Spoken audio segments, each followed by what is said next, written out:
It was September 3rd, 1995, Labor Day weekend in rural Alabama. The late summer air was thick with heat and humidity, heavy enough to press against your chest with every breath.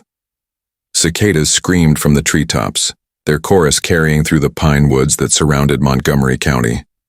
A dusty two-lane road wound its way past fields, old barns, and modest homes where porch lights flickered against the gathering night. At 8:47 p.m., headlights cut across the gravel drive of the Whitfield residence. From the outside, everything appeared ordinary. The small one-story home sat quiet, a single bulb burning above the porch. The family's sedan, a white '92 Toyota Camry, rested in its usual place.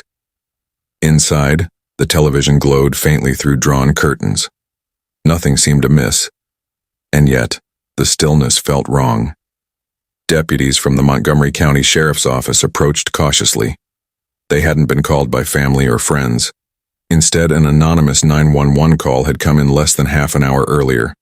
A man's voice, low and urgent, saying only this: "Check the Whitfield place, she's in trouble." When dispatchers asked for details, the line went dead. No name, no callback number. The responding officers exchanged uneasy glances. A prank, perhaps, or something far darker. One deputy rapped his knuckles against the front door. No answer. He tried again, louder. Silence.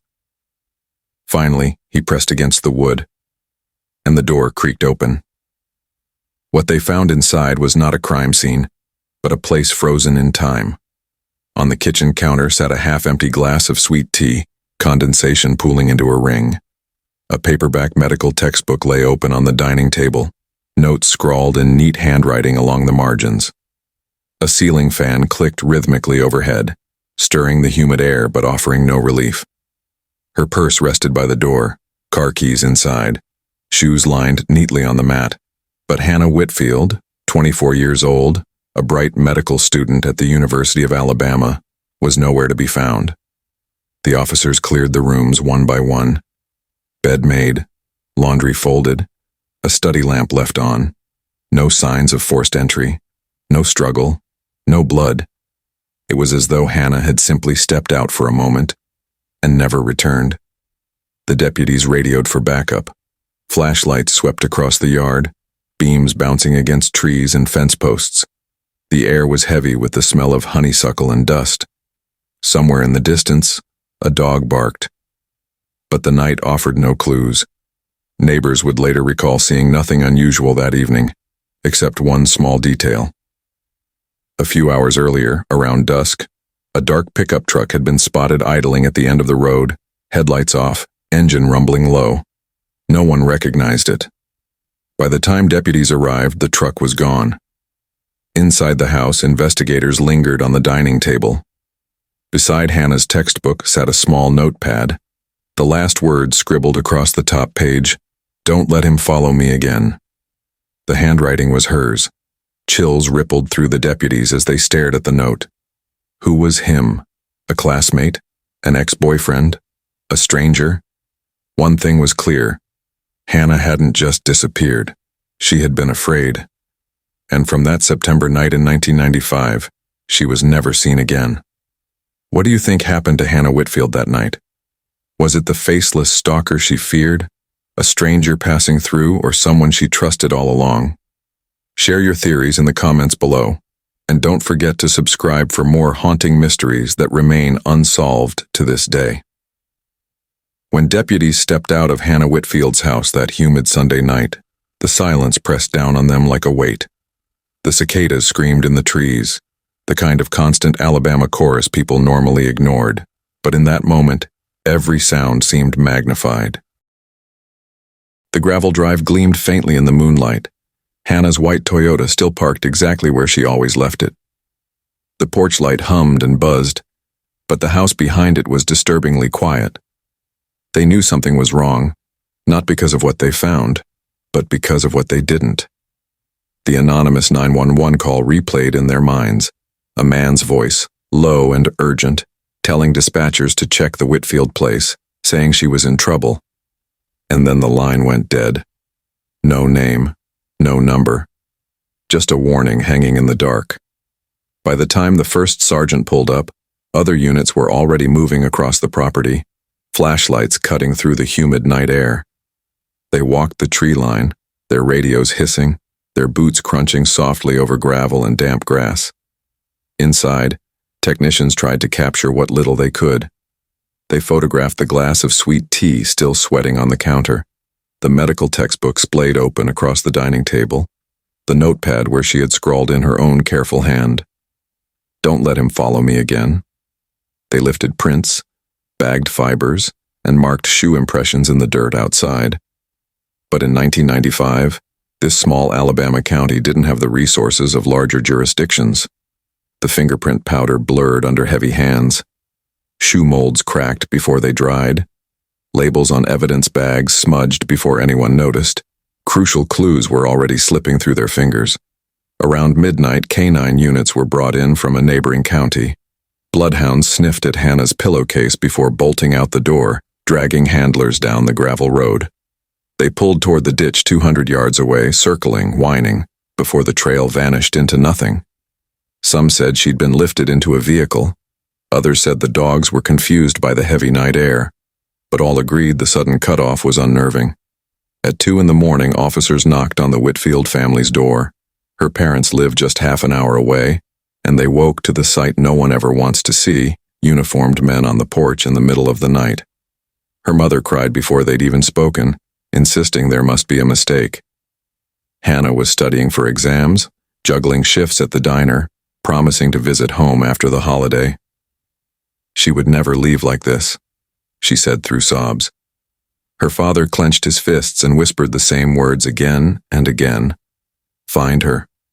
Please, just find her." By 3 a.m., her parents were at the house. Her father paced the driveway, staring at the silver Camry as if it might hold answers. Her mother sat on the porch steps, staring into the dim glow of the living room where the TV still hummed, its light flickering across empty walls. Everything inside looked untouched, as though Hannah had only stepped out for a moment. And yet the silence said otherwise. When dawn broke on September 4th, Pine Grove Road was unrecognizable. Where once there had been nothing but trees, fields, and the occasional passing pickup, there were now patrol cars, state investigators, and news vans. Reporters shoved microphones toward neighbors. Headlines flashed across local TV. Medical student missing in Montgomery County. By mid-morning, helicopters thumped overhead, their blades scattering dust and pine needles. Volunteers gathered in droves, farmers in work boots, teachers in their Sunday best, teenagers clutching flashlights. They spread out into the woods, calling her name again and again. "Hannah! Hannah!" Inside the fire station nearby, a command post was hastily assembled. Maps of the county lay across folding tables, routes highlighted, search zones marked in red. Deputies circled potential routes, coordinating ground teams with the few radios they had. Coffee steamed in paper cups as exhausted officers tried to keep momentum, knowing that with every passing hour, hope was slipping away. But even as the search expanded, mistakes continued. The Whitfield home had not been sealed properly the night before. Deputies, technicians, even family members had walked through freely.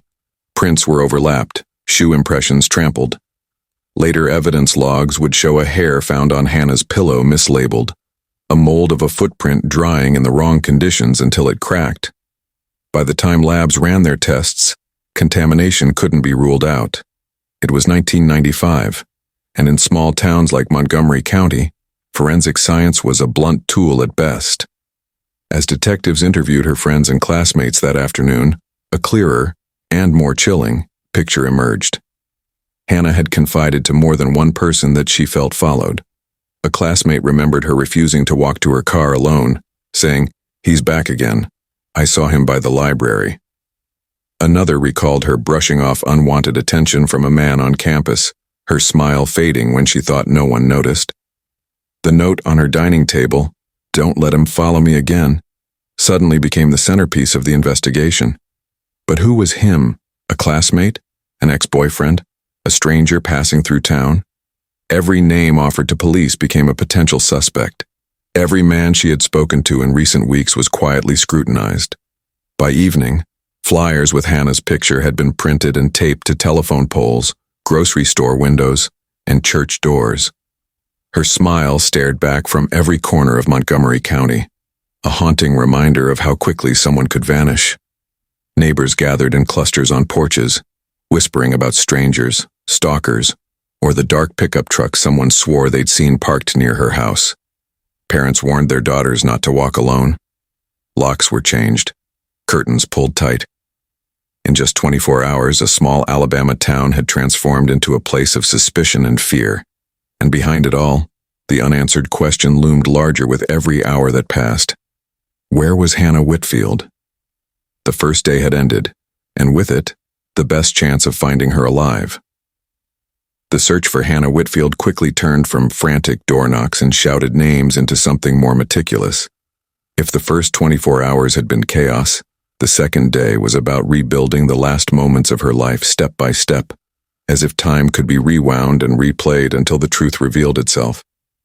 Detectives started with the ordinary, where Hannah had gone on Sunday, who she had spoken to, what she had done. They combed through her notebooks, her calendar, and the loose receipts left in her purse. Slowly, a picture of her final day emerged. That morning, Hannah had woken early. Her roommate remembered hearing the shower run just after 7. She dressed casually, light jeans, a pale green blouse, sneakers, and left the house with a stack of books tucked under her arm. She told her roommate she'd be at the library for most of the day, cramming for her pathology exam. At 9:30 a.m., she was spotted at the university library, a quiet, beige-walled building filled with the sound of turning pages and clicking keyboards. One student recalled her sitting near the back, headphones in, highlighting furiously in a thick medical text. By noon, she bought a sandwich and coffee from the campus cafe. The cashier remembered her clearly, polite, smiling, exact change in hand. Nothing about her demeanor suggested fear or urgency. But by mid-afternoon, the story shifted. At 3:10 p.m., a friend saw Hannah leaving the library. She looked distracted, fumbling with her bag. The friend waved, but Hannah barely acknowledged her before walking briskly toward the parking lot. That was unusual. Hannah was known for stopping to chat, even if just for a minute. Instead, her eyes darted left and right, scanning the lot before she got into her car. By 3:30 p.m., her white Toyota was captured on a gas station camera less than a mile from her home. The grainy footage showed her stepping out, pumping gas, and quickly glancing over her shoulder more than once. A dark pickup truck appeared in the corner of the footage, parked near the air machine. Investigators froze on that image, replaying it again and again, but the license plate was unreadable. No one ever came forward to say they'd been driving that truck. At 4 p.m., she called her mother. The conversation was short. Hannah said she would come by the house later in the week once her exams were over. Her voice was calm, almost casual. Her mother later admitted she replayed that message endlessly, trying to find a tremor, a clue, anything hidden between the lines. There was nothing. The last confirmed sighting came at 6:17 p.m., when a neighbor saw her car pulling into her driveway. The sun was setting, the heat still pressing down, cicadas filling the air. Hannah climbed out of the driver's side with her bag slung across her shoulder. She waved politely to the neighbor, then disappeared inside her house. And that was it. No one saw her leave. No one saw who might have entered. The hours that followed became a blur of theories and speculation. Did she meet someone at the door? Did she step outside briefly? Did the dark pickup return? Detectives pulled phone records, studying the final calls made from her landline. One stood out, a brief incoming call at 7:03 p.m. lasting only 43 seconds. No one could confirm who was on the other end. Her mother swore it wasn't her. Friends denied making it. The number traced back to a payphone outside a diner 15 miles away. Cameras there were long since overwritten. Inside her house, everything suggested she had settled in for the evening. A glass of tea sat half empty. condensation sliding slowly down its side. Her medical book lay open, a yellow highlighter marking a line about cellular structures. And then there was the notepad, her neat handwriting warning. Don't let him follow me again. It was as though her life had simply hit pause at 6:30 that night, but the person herself had been erased from the frame. Detectives walked through the possibilities. If she had left on her own, she would have taken her shoes, her keys, her purse. If she had planned to meet someone, why leave everything behind? If she had been abducted, why no sound, no struggle, no broken glass, no torn fabric? The case grew stranger with each layer. One neighbor reported hearing a car door slam around 8:01 p.m., but thought nothing of it at the time. Another swore she heard a woman's voice shouting faintly in the distance, though she couldn't make out the words. Still, another said a man had been smoking near the end of the road earlier that week, leaning against a truck. Each story added to the confusion, building a web of maybes without a single thread that tied it all together. The haunting truth of that first reconstruction was simple. Hannah Whitfield's last day was, by all accounts, ordinary. She studied, she ate, she came home. There were no frantic calls, no pleas for help, no sudden confessions to friends. Only fragments, glances over her shoulder, a note scribbled in fear, a truck parked just out of reach of the cameras. By the time detectives pieced it all together, the timeline ended exactly where Act 1 began, inside a house that looked untouched, with no sign of its owner. A life interrupted, the trace of her final day vanishing into thin air. The final moments anyone could place her alive were frozen at 6:17 p.m. A wave to the neighbor, a door closing, and then silence.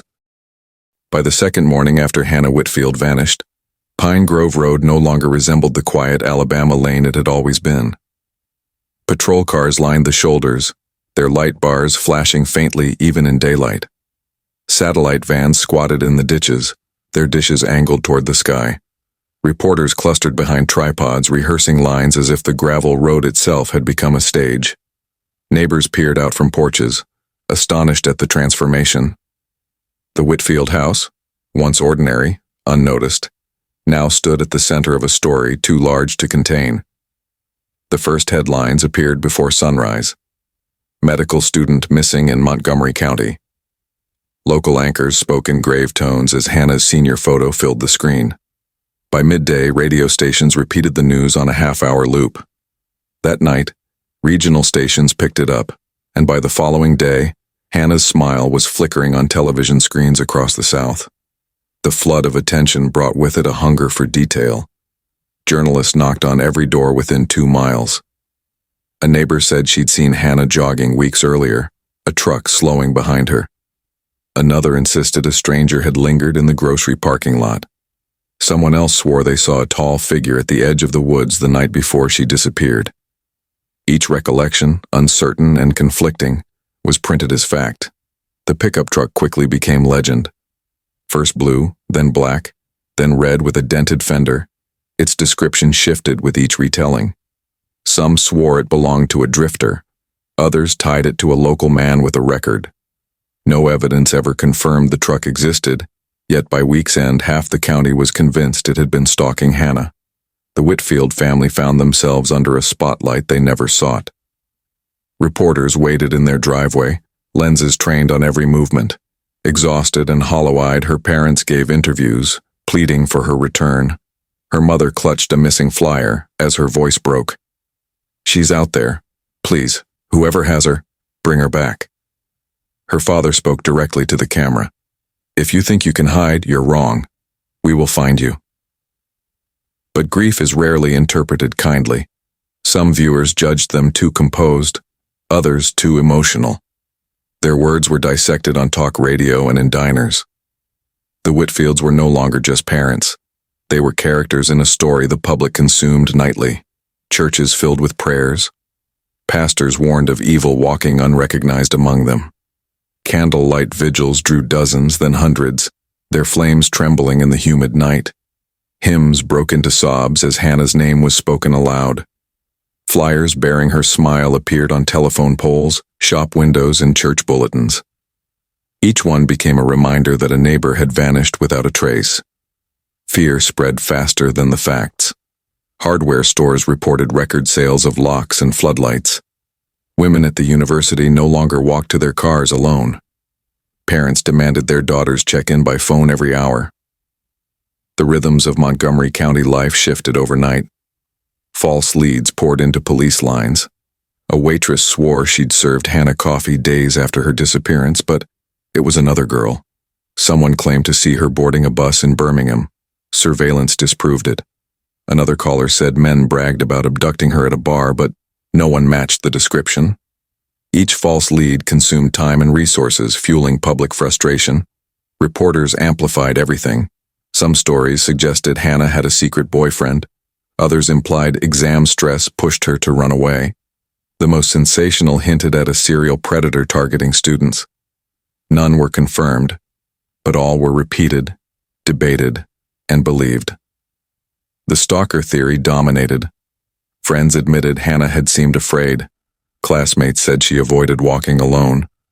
Professors reluctantly confirmed she seemed distracted in recent weeks. And then there was the note on her table. "Don't let him follow me again."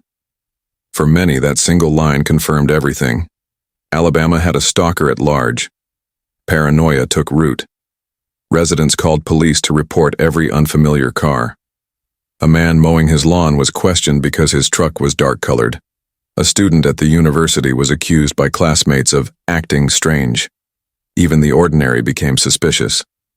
Meanwhile, the Whitfields endured a dual torment, searching for their daughter while enduring constant scrutiny. Every tear caught on camera, every stumble judged by strangers. They clung to each other in front of cameras, but in private, the weight grew unbearable. As weeks passed, the frenzy began to cool, though never fully. Posters faded, their ink streaking down poles after rain. Hardened wax from vigils clung to sidewalks outside churches. The case slipped from breaking news to background coverage, but its shadow remained. People still whispered in grocery aisles, still glanced twice at pickups idling on quiet streets. Montgomery County was changed. The easy trust of small-town life had fractured. Families checked their locks twice before bed. Children who once rode bikes until dusk were called inside early. The disappearance of one young woman had pierced the illusion of safety, leaving behind a question that echoed louder with each passing day. If Hannah Whitfield could vanish without a trace, then who among them was truly safe? The early days of Hannah Whitfield's disappearance had been frantic. Helicopters in the sky, bloodhounds at the roadside, and neighbors combing the fields with flashlights. But as the search dragged into its second week, the tone shifted. The urgency of hope was replaced by the grind of suspicion. Detectives no longer spoke of finding Hannah. They spoke of finding what happened. The Whitfield house, once alive with chatter and light, was now a crime scene sealed with yellow tape. Its silence was suffocating. Inside, evidence markers dotted the floors and counters, each one catalogued, photographed, and bagged.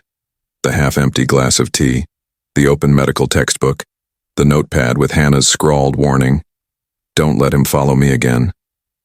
Forensic technicians worked with what they had, but 1995 was no era of miracles. DNA technology was still crude, expensive, and slow. The county lab could only process a handful of samples, and even those were weeks away from results. They lifted dozens of fingerprints from the house. Most belonged to Hannah, her parents, or friends. A handful remained unidentified, but none matched the state's limited databases. Fibers were collected, hairs bagged, footprints cast, yet none of it screamed suspect. It all whispered uncertainty. Detectives began with the closest circle. The first name was inevitable: Hannah's ex-boyfriend, a fellow student she had dated for 2 years before breaking things off that spring. Friends described him as moody, prone to jealousy. One classmate recalled him showing up uninvited to study groups, watching Hannah more than his notes. He admitted to police that he had tried to win her back, but denied harming her. His alibi placed him at a family gathering the night she vanished. Relatives vouched for him. though investigators noted the times were fuzzy. Suspicion lingered, but no evidence tied him directly to her disappearance. The second focus was a classmate Hannah had once complained about. He had asked her out repeatedly, even after she made it clear she wasn't interested. Friends said she laughed it off, but her roommate remembered Hannah growing tense whenever his name came up. Police interviewed him at length. He was awkward, defensive, and admitted he admired her more than he should. But he produced work logs and receipts proving he was in Birmingham that weekend. Investigators couldn't break his story, though doubt clung to him like shadow. And then there was the third lead, the mysterious pickup truck. The one neighbors swore had been idling at the end of Pine Grove Road, the one glimpsed in the grainy corner of a gas station camera. Detectives canvassed every farm, garage, and lot in the county, compiling lists of owners with dark-colored pickups. One name surfaced, a drifter with a minor record for trespassing, known to sleep in his truck along back roads. He'd been seen passing through town around the time Hannah vanished. When questioned, he claimed he was hundreds of miles away by then. His story was shaky, but not provably false. Without stronger evidence, he slipped back into the fog of speculation. Frustration mounted. Each lead seemed to circle back to nothing. The stalker theory gained strength with every dead end.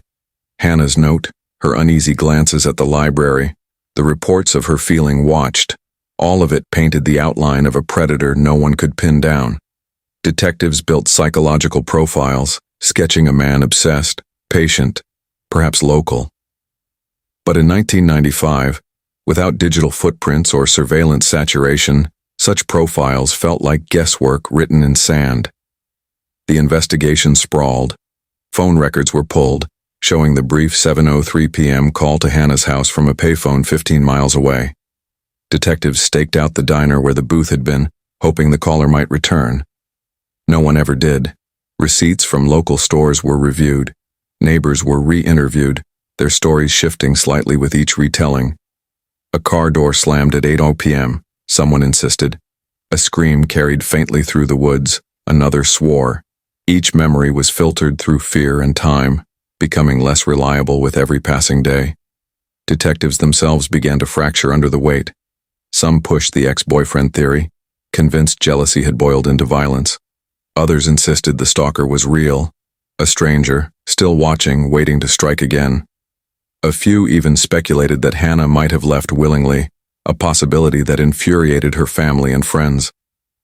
She would never, her mother told reporters, her voice shaking.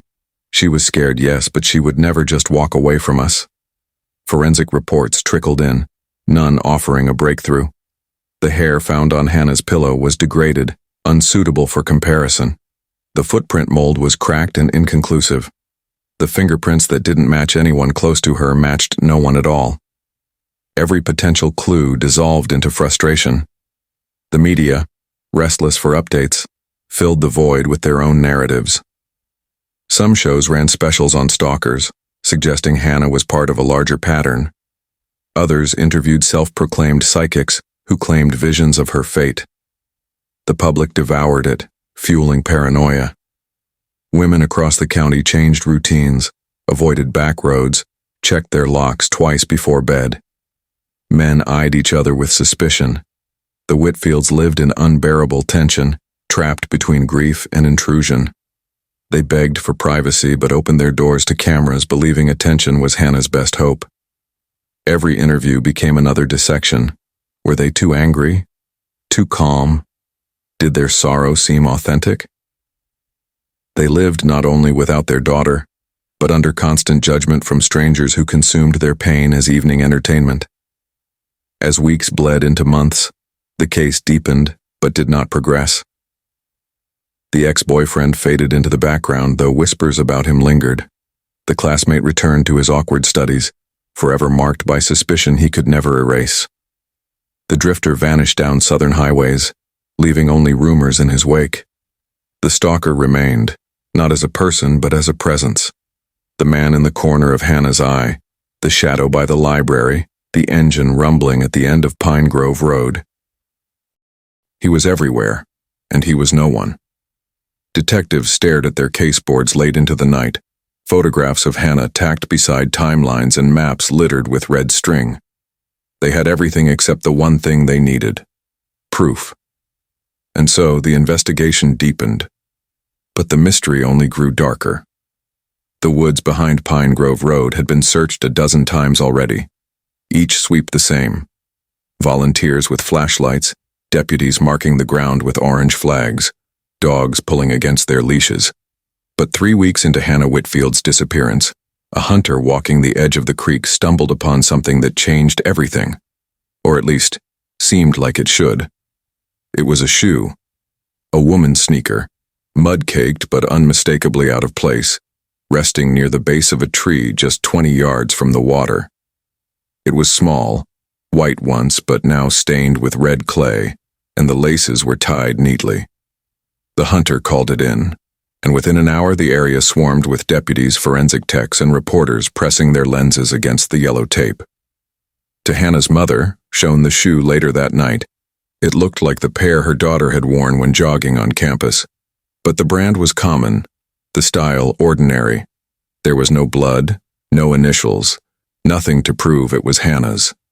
Even so, the discovery reignited a town running out of hope. The creek became the new epicenter. Divers combed its murky water, their tanks hissing in the autumn air. Searchers dragged nets along its banks, pulling up branches, tires, and trash. A tattered blanket surfaced, faded pink, with flowers stitched along the edges. For days, speculation swirled. Was it from Hannah's bedroom? Or just a child's forgotten quilt discarded years earlier?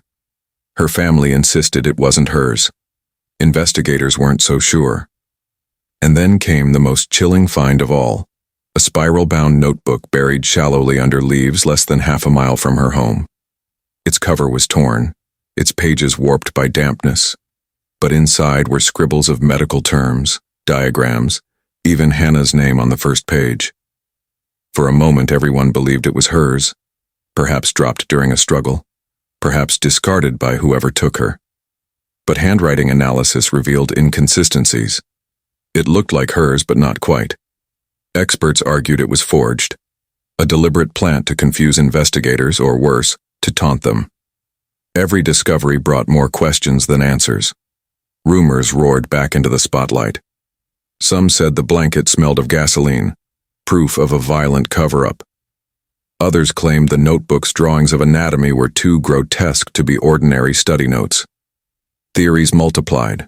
A ritual, a stalker obsessed with her studies, a killer staging a scene. None could be proven. The media latched onto the word discovery as if it meant resolution. Headlines screamed, "New evidence in the Whitfield case." Nightly broadcasts showed footage of deputies bagging the shoe, zooming in as if the camera could wring truth from the fabric. Yet in interviews, investigators admitted they had nothing solid. DNA testing was too slow, the items too contaminated. By the time results trickled in weeks later, each piece of evidence came back inconclusive. The shoe carried no usable prints. The blanket yielded fibers that matched half the households in Alabama. The notebook, eeriest of all, revealed no traceable origin. The community responded with renewed obsession. Volunteers returned to the woods, some even sneaking past taped-off areas to search on their own. Children whispered ghost stories about the creek, saying Hannah's spirit lingered there waiting to be found. Adults who once dismissed the case as a random act now feared it was something far darker, something that would never leave their county. Hannah's family clung to the discoveries with desperate hope. Her mother said the shoe was hers. Her father wasn't convinced. They kept the image of the blanket hidden. As for the notebook, it haunted them most of all. If it was Hannah's, why had it been left in the woods? If it wasn't, then who had gone to such effort to mimic her hand? Investigators grew restless. Some believed the evidence was genuine, missed in earlier searches due to poor coordination. Others were convinced someone was playing with them, planting items to prolong the nightmare, to keep Hannah's name alive not as a victim, but as a mystery. But the discoveries had an unintended effect. They fractured the community further. Some residents grew certain the killer was local, taunting investigators under their noses. Others suspected outsiders, reporters, strangers, even opportunistic neighbors. Trust evaporated. The town that once gathered shoulder to shoulder at candlelight vigils now eyed one another with suspicion. Months later, when the evidence was finally returned from state labs with nothing definitive to show, the discoveries faded into the same shadow that had consumed every other lead. The shoe was boxed and shelved. The blanket sat in a plastic bag in evidence storage. The notebook, its damp pages crumbling, remained the most haunting, because no one could explain why it existed, or why it looked so much like Hannah's own. The discoveries that had promised answers only deepened the void. And so, the story of Hannah Whitfield remained unchanged. She was gone. No body, no confession, no conclusion. Only fragments in the woods. Fragments that taunted investigators and terrified the community. The discovery wasn't closure. It was a reminder. A reminder that evil had touched Pine Grove Road, leaving behind just enough to prove it existed, but not enough to ever reveal its face. For months after Hannah Whitfield vanished, the case became less about finding her and more about circling the people who might have wanted her gone. Each suspect was pulled into the spotlight, their lives dissected, their movements tracked. The longer the investigation dragged, the more desperate detectives became to make someone fit. The ex-boyfriend was the first to unravel under scrutiny. He had dated Hannah for nearly 2 years, and the breakup that spring had not been clean. Friends described him as jealous, prone to sudden moods. A classmate recalled the way he once showed up outside the library at midnight, demanding to know why Hannah hadn't answered his calls. When investigators brought him in, his hand shook as he lit one cigarette after another. He insisted he was at his cousin's barbecue the night Hannah disappeared. Relatives confirmed it, though not all agreed on the exact times. For detectives, the gaps mattered. For the public, it was enough to brand him guilty in whispers. He couldn't walk into a diner without eyes following him, couldn't pump gas without someone muttering. But evidence never materialized. His alibi held just firm enough. Then came the classmate. Awkward, quiet, always sitting in the back row. Hannah had complained once that he wouldn't stop asking her out. To her friends, she'd laughed about it, but her roommate remembered the tension in her voice when she said, "I don't like the way he looks at me." He was questioned, his apartment searched, his car inspected. Investigators found nothing, no fibers, no traces of Hannah, no signs of violence. Still, he couldn't shake the suspicion. Professors looked at him differently. Students avoided him. In time, he dropped out altogether, a ghost left behind by a case he could never escape. And always, there was the pickup truck. The phantom vehicle became a suspect in its own right. Deputies logged every dark-colored truck in the county, knocking on doors, inspecting fenders, noting dents. One man, a drifter with a trespassing record, was pulled in repeatedly. He was volatile, sometimes violent, and admitted he'd been in Montgomery County that weekend. The ex-boyfriend was the first to sit under the fluorescent light. His eyes were bloodshot, his voice defensive, his hands restless. Detectives circled him with questions. "Why did she break up with you? Did she see someone else? Where were you that night exactly, hour by hour?"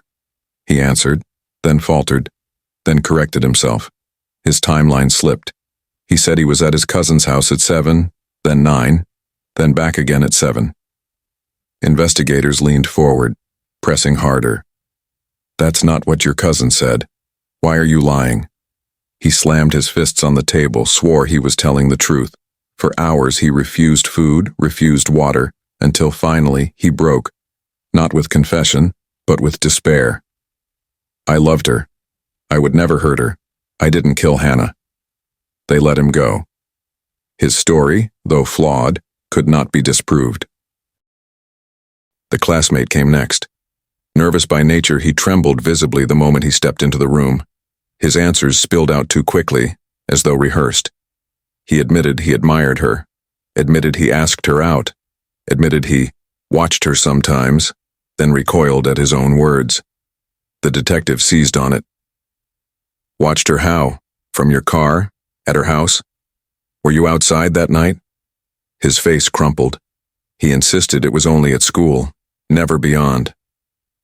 When asked where he was the night she vanished, he produced receipts from Birmingham, gas, fast food, a movie stub.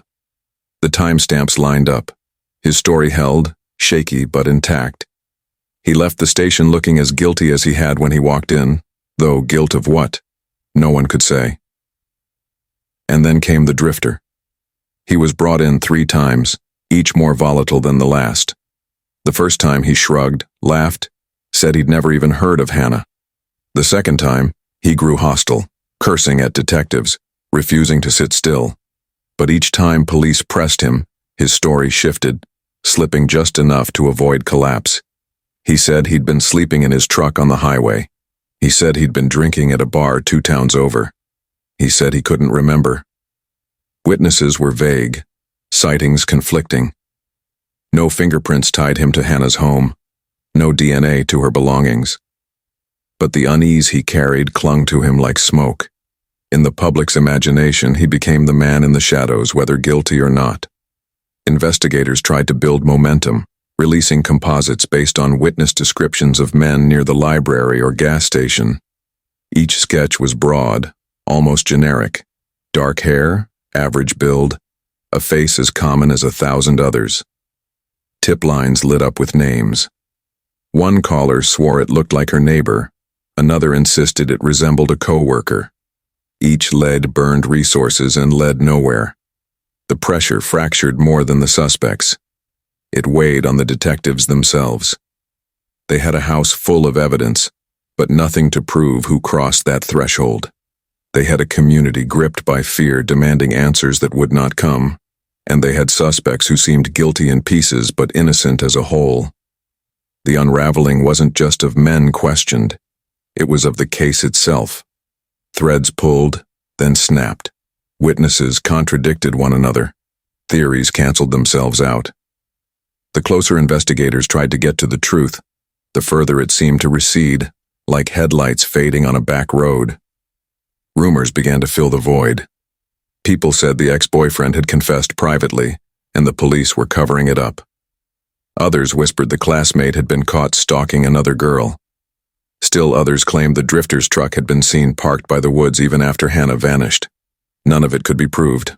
All of it deepened the paranoia.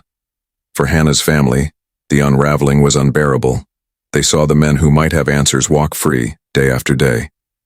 They saw their daughter's case turned into gossip, their pain consumed like entertainment. Every time police announced they were focusing on a person of interest, hope surged. Every time it collapsed into nothing, the despair cut deeper. By the winter of 1995, 4 months after Hannah vanished, the suspects had not only unraveled, they had escaped. The ex-boyfriend left town, moving north to stay with relatives. The classmate disappeared from campus records, gone without ceremony. The drifter drifted further south, swallowed by highways and motels. The case files grew thicker, the evidence boxes heavier, but Hannah remained missing, and no one could be named her killer. The unraveling of suspects left behind a vacuum more chilling than guilt. The sense that the man responsible might still be out there, nameless, faceless, invisible. The stalker theory no longer belonged to a single figure. It belonged to anyone, any stranger in a truck, any classmate with a quiet stare, any neighbor walking past at night. In the absence of answers, suspicion itself became the true suspect, and it never unraveled. In every unsolved case, there comes a moment when detectives believe they're close. For the Whitfield disappearance, that moment came in a cramped room at the Montgomery County Sheriff's Office. A room with 2 metal chairs, a table, and a mirror that was more observation window than glass.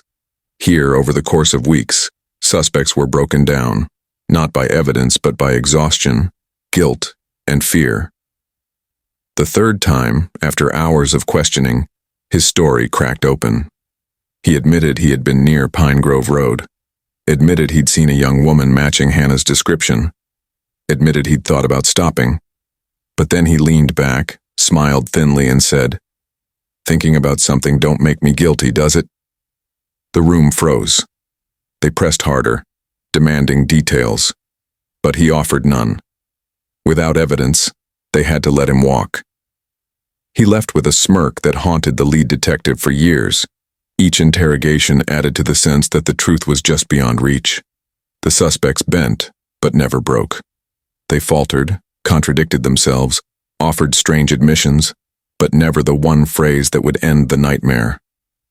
"I did it." Detectives played the recordings back late into the night.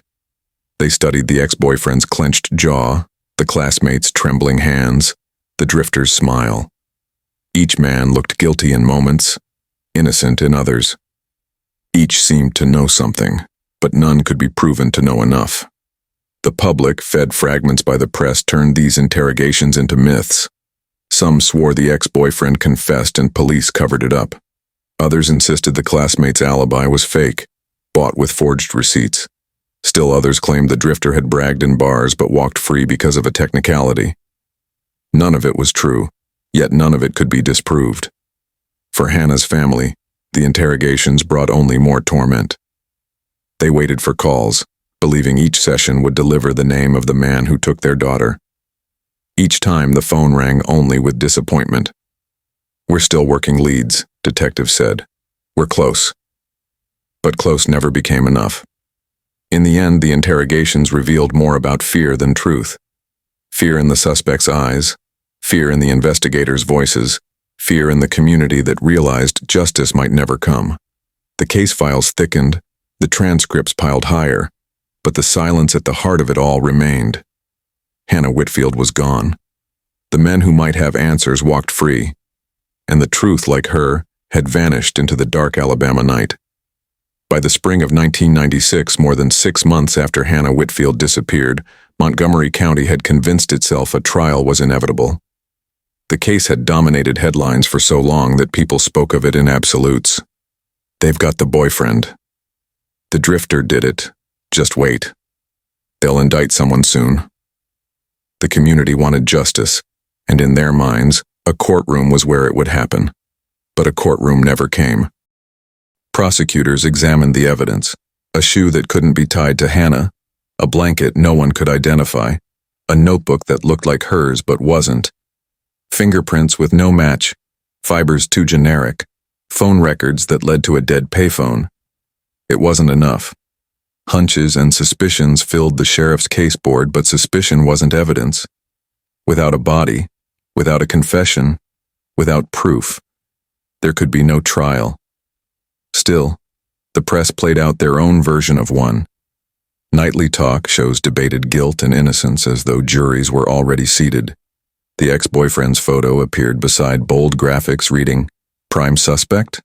The awkward classmate was branded, "The Obsessed Suitor." The drifter, with his crooked smile and volatile temper, was painted as the shadowy predator lurking in every small town.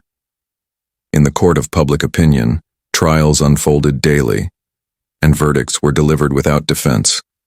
For Hannah's family, it was unbearable.